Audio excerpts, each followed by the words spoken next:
El primer tema que lo vamos a tratar, que tiene que ver con la actualidad económica. Se está por cumplir un año del gobierno, ya creo que es un tiempo suficiente para hacer algún tipo de evaluación y ya se lo compara, ¿no? A ver qué cosas hizo bien, qué cosas hizo mal. La comparación obviamente odiosa con el gobierno anterior siempre va a existir, pero me parece interesante que lo vamos a discutir ahora con Diego Giacomini, las diferencias con la recesión actual que estamos pasando, que sabemos que la economía no logra repuntar, todo viene mucho más lento, pero muchos dicen, bueno, a pesar de la recesión, este año no fue perdido. Y está bueno para eso comparar la última recesión de la Argentina, fuerte, si quieren, del año 2014, con Kicillof como ministro de Economía, y la actual del año 2016.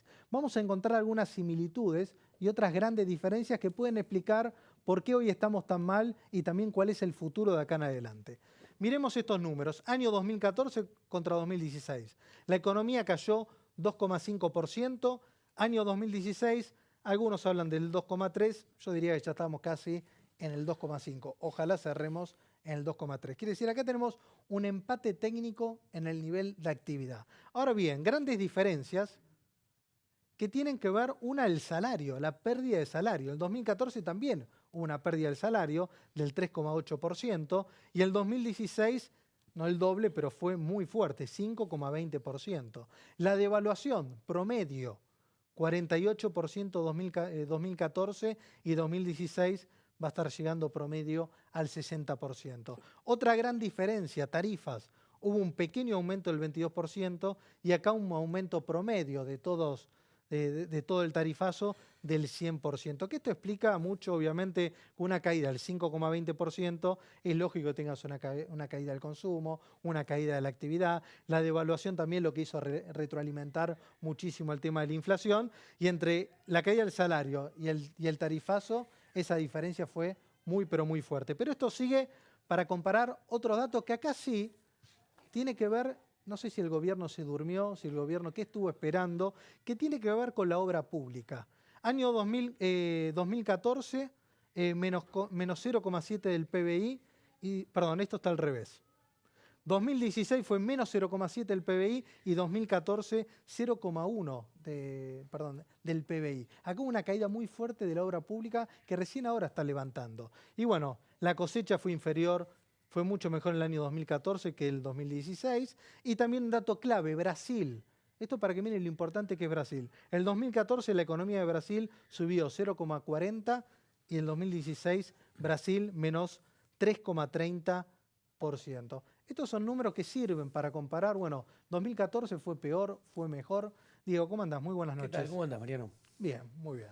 Mirando los números que pones ahí. Sí, ahí la pifié con uno, pero bueno, lo sabrá entender la gente, pero no importa, no cambia mucho la idea. No, para Bueno, nada. cuando vemos los números, dos recesiones muy fuertes, tal vez esta peor de lo esperada, pero todavía no se ve ningún repunte. En el año 2014 ya empezaba a recuperarse la economía.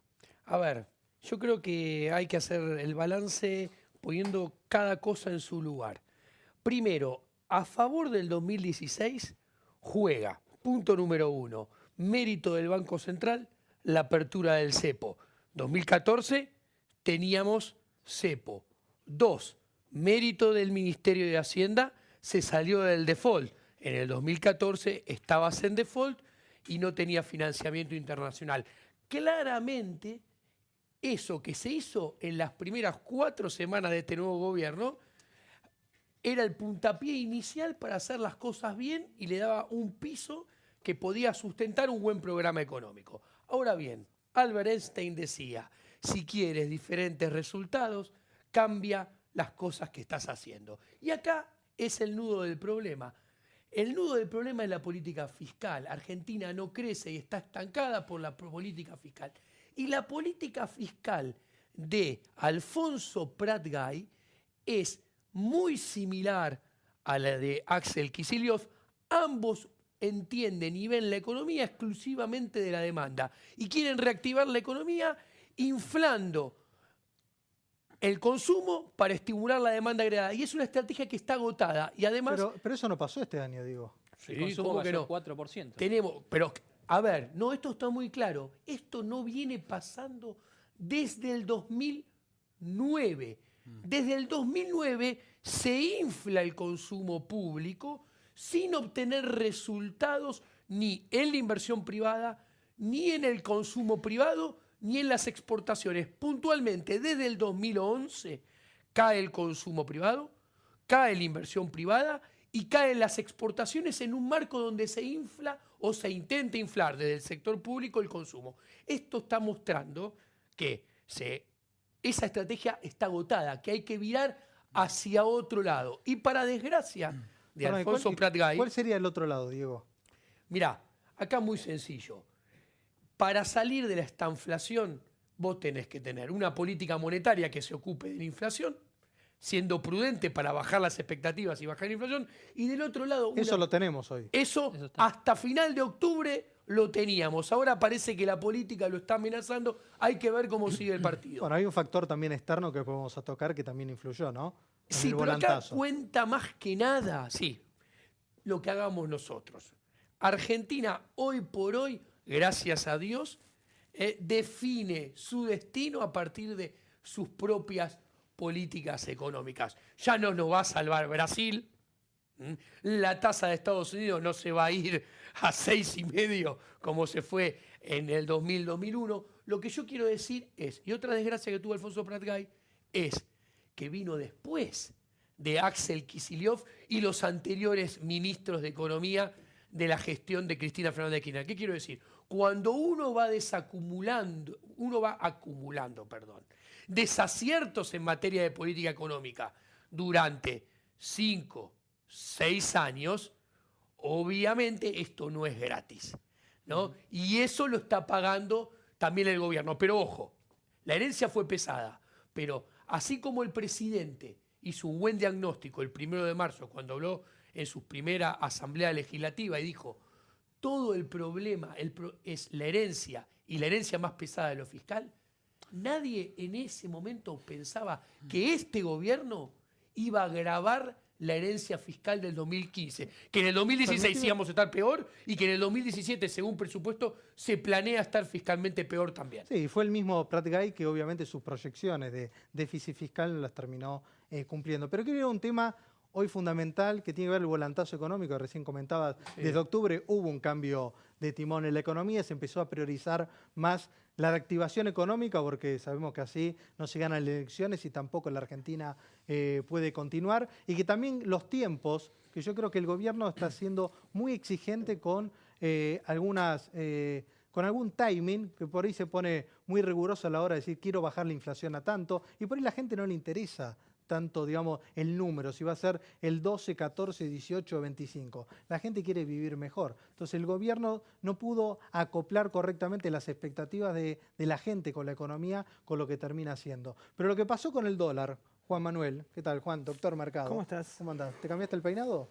Me está creciendo el pelo y me tengo que pasar por la peluquería. Me gusta. Juan, el tema del dólar, ¿qué pasó? Porque venía tranquilo, sabemos que ni bien pasó el tema Trump, el dólar estuvo planchado, Argentina no tocó nada y ahora empezaron a haber unos fuertes ajustes del tipo de cambio por ir acompañando también los países emergentes. A ver, el problema no es Argentina en este caso puntual, sino que son varios países. Concretamente, uno de los problemas que hay es que Estados Unidos está captando capitales de todas partes del mundo. Esto lo vimos en México y lo vimos en Brasil. Eso nos está perjudicando a nosotros y Argentina de a poquito se está contagiando con lo que está pasando en la zona, que es salida de capitales y, como bien decía Diego, Argentina con la política monetaria, en vez de mantener las tasas de las LEVAC altas para evitar una salida de capitales, bajó las tasas de LEVAC y eso hizo que el dólar se empezara a picar. Permitime, Juan, tener una pregunta de la gente muy interesante. ¿Por qué tenemos siempre un dólar atrasado? ¿Por qué no lo llevan a 25? ¿Por qué está siempre la discusión? Digo, es una buena pregunta. ¿Por qué no lo llevan a 25? A ver... ¿Poder lo pueden llevar? ¿O lo podrían haber hecho? ¿No lo pueden llevar? A ver, tenemos un tipo de cambio flexible. Esto quiere decir que el tipo de cambio se determina por la ley de oferta y la demanda. O sea, hoy los flujos que tenemos de entrada y salida de dólares con un gobierno que se financia colocando deuda a favor, en todo caso, el tipo de cambio lo presiona hacia abajo. Bueno, pero eso ahora, pero cuando se unificó el tipo de cambio, ¿por qué no lo fijaron más alto? Se ver, podía cuando- haber hecho. A ver, cuando No te digo se salió 25, del cepo... no digo 25, ¿eh? No, cuando se Cuando salió del llegó a cepo, 16 después. se salió del cepo, el tipo de cambio salta, después vuelve a bajar, porque desde un primer momento este Banco Central se dedicó a hacer política monetaria, no cambiaria. Este Banco Central no interviene en el mercado cambiario tratando de influenciar en la cotización de la divisa, deja que la determine el mercado. Ahora, Diego, perdóname. Sí. Si el 29 de febrero el Banco Central no subía la tasa del 30 al 38%, Sí. seguramente el dólar no hubiera bajado del 16 que valía en febrero a 13, 14 que estuvo en los últimos meses. Yo creo que si el Banco Central hubiera seguido con tasas del 30% en ese momento, la mini corrida que se dio en el tipo de cambio que llevó el dólar a 16 en ese momento, tal vez hubiera sido una oportunidad para que Argentina tuviera un tipo de cambio más competitivo y de esa manera podamos arrancar. Porque hoy fíjate que tenemos recesión, déficit fiscal y seguimos dando vueltas sobre lo mismo. Vayamos por punto. Cuando hubiera más adelante, después de salir del default, el tipo de cambio se hubiera vuelto a apreciar después de haber tenido un techo más elevado. Acá es importante tener en claro, y lo escribí yo el viernes pasado. El viernes pasado yo adelanté que con la tasa en 25, esa tasa correspondía a un tipo de cambio más elevado que el 15,50, 60 que teníamos la semana pasada. ¿Qué pasó? El Banco Central está bajando la tasa y al mismo tiempo está absorbiendo dinero, está absorbiendo pesos. Eso lo hizo en las 5 semanas de noviembre. Esto está mostrando, deja traslucir, que la demanda de dinero está cediendo terreno. Si la demanda de dinero está cediendo terreno, acá surge un probable potencial, si esto sigue así, desequilibrio del mercado monetario. ¿Esto qué quiere decir? Que va a haber más pesos de los que la gente quiere tener en su bolsillo, haciéndolo al nombre del programa que hacemos con los pesos. Esto se va a traducir o en más inflación o en un dólar un poquito más elevado. Pero esto es importante.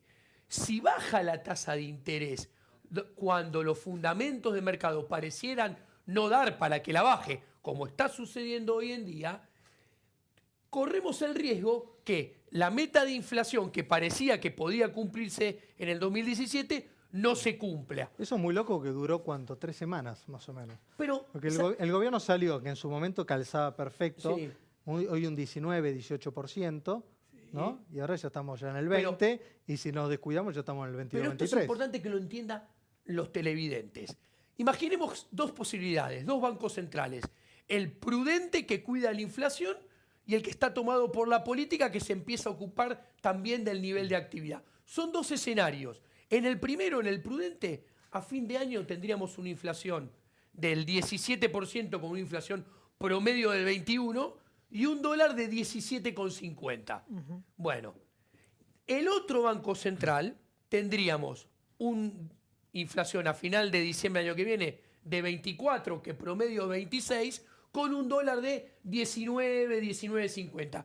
Cuando hacemos la cuentita de ambos escenarios, da el mismo tipo de cambio real. ¿Qué quiero decir con esto?